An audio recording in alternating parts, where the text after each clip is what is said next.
जो हिकु भेरो ॿीहर फ़ैसिलो कयो वियो आहे ऐं वफ़ाक़ी सरकार इन मामले में काफ़ी संजीदा नज़र अची रही आहे। वफ़ाक़ी सरकार पारां कश्मीरी जेके आहिनि ख़ासि तौर ते बेघर थियल कश्मीरी ऐं उहे कश्मीरी जेके 1989 खां बेघर थिया या उन्हनि खे तड़ियो वियो, कंहिं बि मामले में उन्हनि खे सिंध में आबाद करण जो फ़ैसिलो कयो वियो आहे ऐं सिंध जूं जेके ज़रई ज़मीनूं आहिनि उहे उन्हनि खे मुस्तक़िल बुनियादनि ते ॾियण जो बि फ़ैसिलो कयो वियो आहे। हीउ अहम इंकिशाफ़ जेको साम्हूं आयो इन में पहिरीं जेका गॾिजाणी थी आहे ऐं हैरत जोगी ॻाल्हि आहे त सेक्टरी सतह ते गॾिजाणियुनि में इहो फ़ैसिलो कयो वियो आहे त कश्मीरी जेके बेघर थियल आहिनि तड़िया विया आहिनि पंहिंजे ज़मीनुनि तां उन्हनि खे सिंध समेत ॿिया जेके सूबा आहिनि ऐं पंजाब खां अलावा ख़ैबर पख्तूनख्वा ऐं बलोचिस्तान में आबाद कयो वेंदो, पर घणे भाङे सिंध जूं जेके ज़मीनूं आहिनि ज़रई ज़मीनूं उन्हनि जे हवाले कई वेंदियूं ऐं उहे मुस्तक़िल बुनियादनि ते सिंध में रहंदा ऐं ज़रिया मुआश जेको उन्हनि जे लाइ हूंदो उहो इहे ज़रई ज़मीनूं उन्हनि जे हवाले कई वेंदियूं। इन अहम मामले ते टॉप स्टोरी में ॻाल्हि ॿोल कंदासीं। असां सां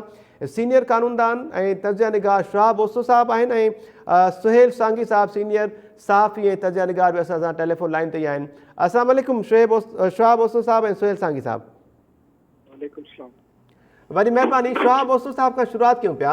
ओसो साहिबु कुझु कानूनी पासा बि इन मामले जा असांखे सम्झाइजो त सिंध में हिकु भेरो ॿीहर धारियुनि जी आबादकारी जो फ़ैसिलो कयो वियो आहे। इहो फ़ैसिलो वरी सेक्टरी सतह ते जेके गॾिजाणियूं थियनि थियूं पियूं उन्हनि जो इंकिशाफ़ थियो आहे। पंजाब में इहे गॾिजाणियूं थियूं इस्लामाबाद में, उन्हनि में फ़ैसिलो कयो वियो आहे त कश्मीरी जेके बेघर थियल आहिनि तड़ियल आहिनि उन्हनि खे सिंध में मुस्तक़िल बुनियादनि ते आबाद कयो वेंदो।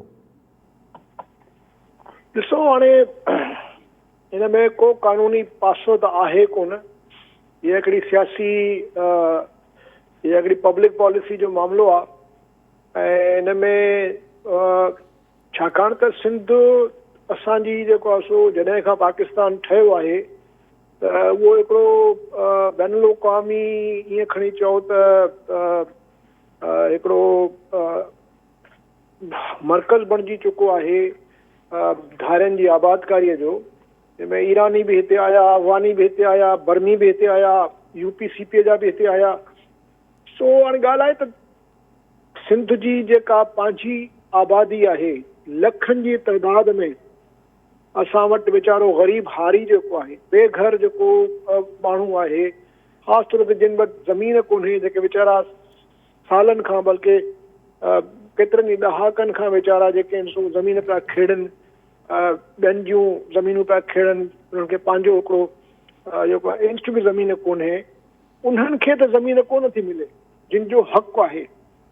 ऐं कश्मीरी जिन जे लाइ पूरो हिकिड़ो आज़ादु कश्मीर जो पूरो हिकिड़ो अधु मुल्क मौजूदु आहे जंहिंमें हज़ारे लखे एकड़ ज़मीन हूंदी। अफ़गाननि खे त असां हिन करे हिते रहायोसीं त भई ठीकु आहे, अफ़गाननि खे पंहिंजी का ज़मीन कोन्हे, पंहिंजो को इलाइक़ो कोन्हे, ॿियो मुस्तक़िल हिते कोन था, चयो इहो ई वियो हुयो। ज़ियाउलक जी इहा पॉलिसी हुई त भई ठीकु आहे, हिनखे मुख़्तलिफ़ सवाइ पंजाब जे हर सूबे में हुनखे आबाद कयो वियो। ऐं जेके हुतां आया फाटा मां जिन जी कराची ते तमामु वॾी तइदाद में जेको आहे मुख़्तलिफ़ इलाइक़नि में कब्ज़ा कया, उहो चयो वियो त फाटा में छाकाणि त जंग थी हले, वाना में वज़ीरिस्तान जे मुख़्तलिफ़ इलाइक़नि में, तंहिं करे उन्हनि खे आर्ज़ी तौर ते कराची में रखो, उहो आर्ज़ी मुस्तक़िल थी विया। पर हे त ज़ुल्म आहे। कश्मीरी छा कश्मीर सफ़ा ख़तमु थी वियो आहे छा जेको विलायरल कश्मीर आहे उनखां अलावा जेको ॿियो कश्मीर आहे उते जेको आहे सो सफ़ा का ज़मीन कोन बची आहे जो उन्हनि खे तव्हां सिंध में अची आबाद था कयो।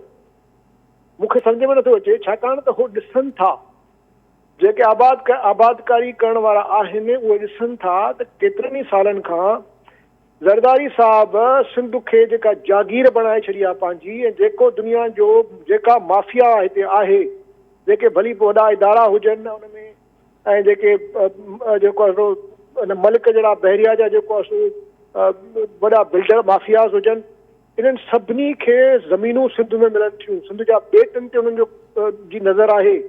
ऐं तव्हां ॾिसो त जेके बि ज़मीनूं आहिनि उहे उन्हनि इलाइक़नि में थियूं ॾिनियूं वञनि जेके हुननि जे नज़र में अलॻि सूबो ठहण लाइ, आबादकारी करण लाइ तमामु ज़रूरी आहे। इहो मां तव्हांखे हमेशह घणी थो कयां त सजावल जो इलाइक़ो, ठठे जो इलाइक़ो, बदीन जो इलाइक़ो, इहा ऐं सामुंडी पट्टी, इन्हनि ते इन्हनि जी नज़र आहे। छाकाणि त इते तव्हां जॾहिं आबादकारियूं कंदव, इते तव्हां जेको आबादीअ जो जेको तनासुब आहे तब्दील कंदव, लोकल माण्हुनि खे उतां कढंदव, तव्हां बदीन में हाणे बि वञो तव्हांखे उते सालनि खां सदियुनि खां बल्कि जेके आया हुया ॿाहिरां उहे हाणे मुस्तक़िल हुन जा चक ठहियल आहिनि। शहाब उस्ताद साहब, थी सघे थो अव्हां जी इहा राय वफ़ाक़ी सरकार ऐं वफ़ाक़ी सरकार जे नुमाइंदनि जे कननि ताईं पहुती हुजे ऐं सिजावल बदीन ठटो वारी सामूंडी पटीअ ते इहे कश्मीरियुनि ऐं धारनि खे आबादकारी जी मुहिम हलंदी हुजे?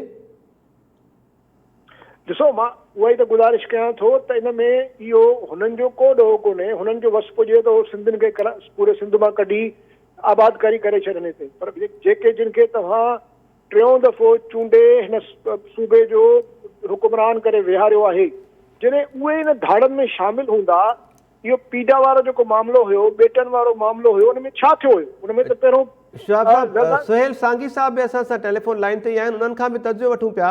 सुहेल सांगी साहब, अव्हां खे बि वेलकम चऊं था।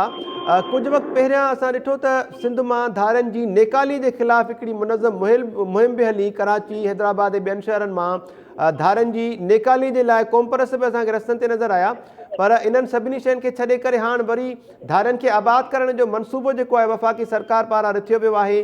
कश्मीरियुनि खे आबाद करण जी मनसूबाबंदी कई पई वञे, अहिड़ो प्लान तयारु थी चुको आहे। DCs खे लैंड यूटिलाइज़ेशन खाते पारां ख़त लिखिया विया आहिनि त ख़ाली ज़मीन जा तफ़सील फ़राहम कयो। छा चवंदो अव्हां इन मामले ते? ॾिसो, सिंध में ॿाहिरीं आबादकारी जेका आहे सा मुसलसिल थींदी रही आहे ऐं उहो जेकॾहिं असीं ॾिसूं त जॾहिं खां जीअं जीअं सिंध में वसीला ज़मीनूं जेके नयूं पैदा थींदियूं रहियूं, सखर बिराज जे ठहण खां वठी करे ऐं उनखां पोइ कोटली बिराज ठही, तॾहिं बि बुडू बिराज ठही, तॾहिं बि इहो सॼो सिलसिलो थींदो रहियो।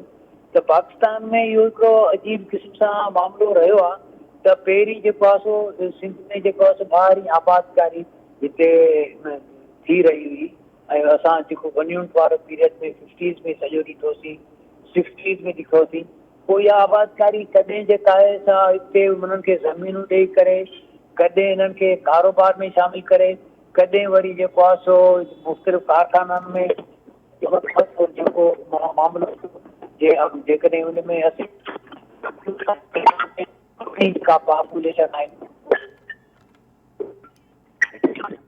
सुहेल सांगी साहब, अव्हां जो आवाज़ वाज़े नमूने न पियो पहुचे, असां हिकु भेरो ॿीहर राब्तो कयूं था। शहाब उस्ताद साहब खां पुछूं था। शहाब साहब, जीअं अव्हां ॿेटनि जो ज़िक्र कयो, ॿेटनि ते डेवलपमेंट जे नाले ते वफ़ाक़ पारां जेका वलार कई वई आहे डेवलपमेंट जो चई करे ऑर्डिनेंस पास कयो वियो, उहो ऑर्डिनेंस त ख़ैर हाणे पूरो थी चुको आहे, पर हिन अहम मामले ते सिंध हुकूमत खे छा करणु खपे ऐं अव्हां छा पिया सम्झो त कहिड़ो किरदारु सिंध हुकूमत खे अदा करणु खपे कश्मीरियुनि जी आबादकारी वारे मामले ते?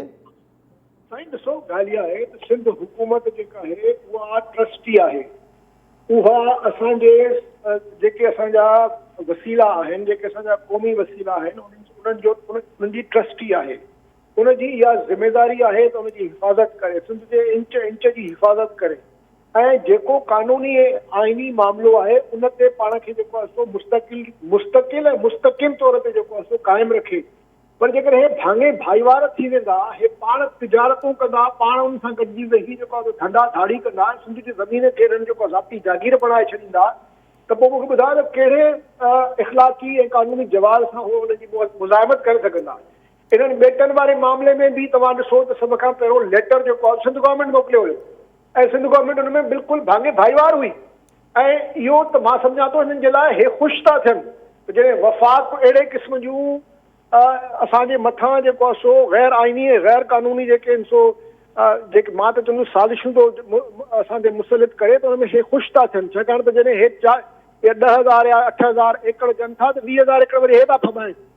तव्हां मूंखे ॿुधायो त मलीर में जेका भींग हिननि कई आहे, जेको हिननि बहरिया वारनि खे ॿियनि बिल्डर्स खे जेके हिननि लखे एकड़ ॾेई छॾिया, उन में मूंखे ॿुधायो त कंहिं हिननि खां पुछो आहे सिंध जे अवाम, सिंध जे माण्हू, सिंध जी जेका इंटेलिजेंसी आहे, जेको असांजो जेको हितां जो जेको लिखण पढ़ण वारो क्लास आहे, छा उन्हनि पुछो आहे उनखां त भई तव्हां कहिड़े कानून तहत जेको आहे सो असांजी पब्लिक लैंड था ॾींदा वञो? पूरो ठठो हिननि ॾेई छॾियो आहे। त यानी तव्हां ॾिसो त पूरो साकिरो जेको पूरो सब डिवीजन आहे, तव्हां ॾिसो वञो त सही उते ज़मीना जेके हिननि ज़ुल्फ़कार जे नाले में जेको आहे पंहिंजनि माण्हुनि खे ॾेई छॾियूं आहिनि, जिन सां गॾु शराकतकारियूं आहिनि, जिन सां हिननि जा बिज़नेसिस आहिनि। ॻाल्हि दरअसल इहा आहे त असांजो सूबो जेको आहे उहो हिन वक़्तु हिकिड़ी अण सिधी तरह हिकिड़ी जागीर बणिजी चुको आहे हिकिड़ी फैमिलीअ जी। ऐं असां सभु जेके आहियूं बेसिकली हारी नारी कुड़मी उन्हनि खां बि वधीक असांजो बदतर हितां जो जेको आहे सो दर्जो आहे। असां सभिनी खे हिननि में असांजे ख़ासि तौर ते कुझु साञा सो कॉल्ड साञा मंदनि खे हिननि वाठो बणाए छॾियो आहे, जेके जिन में तो को मां सम्झां थो त शौरी या को हिननि में को ज़मीर जो जेको आहे सो एतिरो को आवाज़ कोन्हे जेको हुननि खे मुंहं ते चई सघनि त भई तव्हां कयो छा था। तव्हां अॼु सर्वे करायो पूरे सिंध में, ॾिसो त पूरे सिंध में बचो छा आहे। रेंजर्स खे ज़मीना बि सिंध में थी मिलनि, बंगाली बि सिंध में, बर्मी बि सिंध में, पठान बि सिंध में, अफ़गानी बि सिंध में, हाणे कश्मीरी बि सिंध में। ठीकु आहे। सुहेल सांगी साहब असां सां गॾु आहिनि, शहाब ओसो साहब, उन्हनि खां बि सम्झूं था।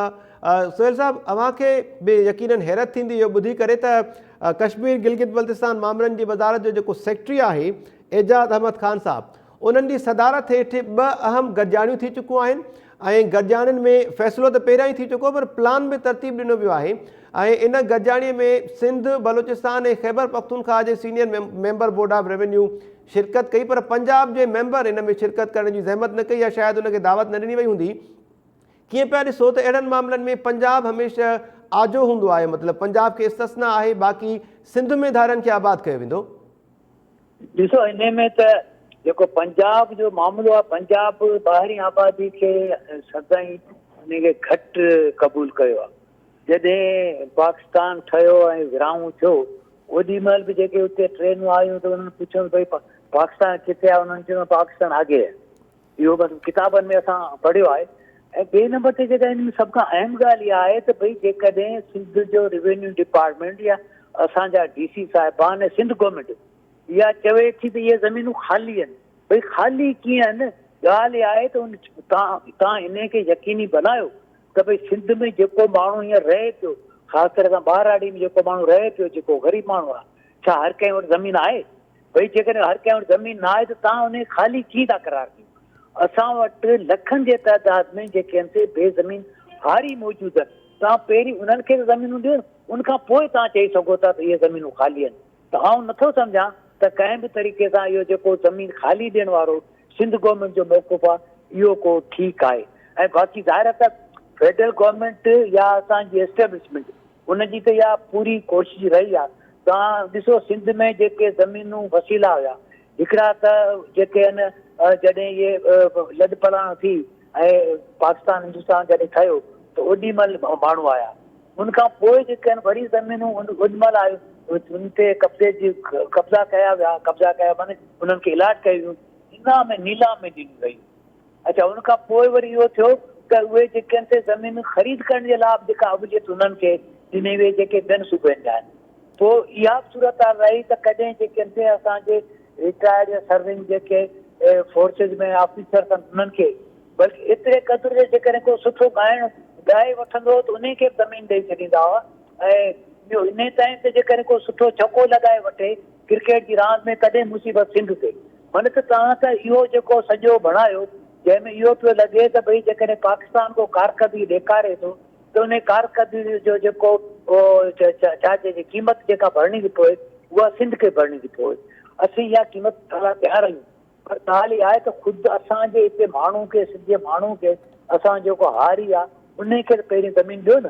तव्हां उन खे ज़मीन ॾियण खां पोइ जेकॾहिं का ज़मीन बचे थी, पोइ तव्हां उन ख़ाली करार ॾियो न। त आउं इन सॼे इन तस्वर खे रद्द थो करियां त सिंध में का ख़ाली ज़मीन आहे। ठीकु आहे। सुहेल सांगी साहब, अव्हां वक़्तु ॾिनो, अव्हांजी वॾी महिरबानी आहे। शहाब ओसो साहब, इन अहम मामले ते अव्हां बि टाइम ॾिनो, अव्हांजी वॾी महिरबानी। नाज़रीन, टॉप स्टोरी में असां ॻाल्हि कई त 1989 खां कश्मीर मां बेघर थियल या तड़ियल जेके कश्मीरी आहिनि उन्हनि खे मुस्तक़िल बुनियादनि ते सिंध में आबाद करण जा सांभा कया विया आहिनि।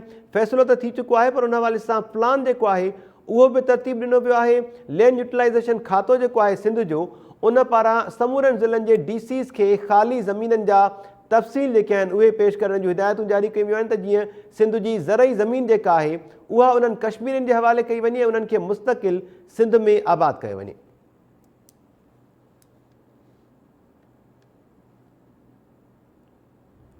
टॉप स्टोरी में असां इन अहम मामले ते ॻाल्हि ॿोल कई। ज़ाहिरी ॻाल्हि आहे, सिंध हुकूमत जो मौक़िफ़ इन मामले ते अञा अचिणो आहे। सुञाण धुरियूं इन ते कहिड़ो रद्द अमल ज़ाहिर कनि थियूं, इन हवाले सां बि अपडेट्स जो सिलसिलो जारी रखंदा।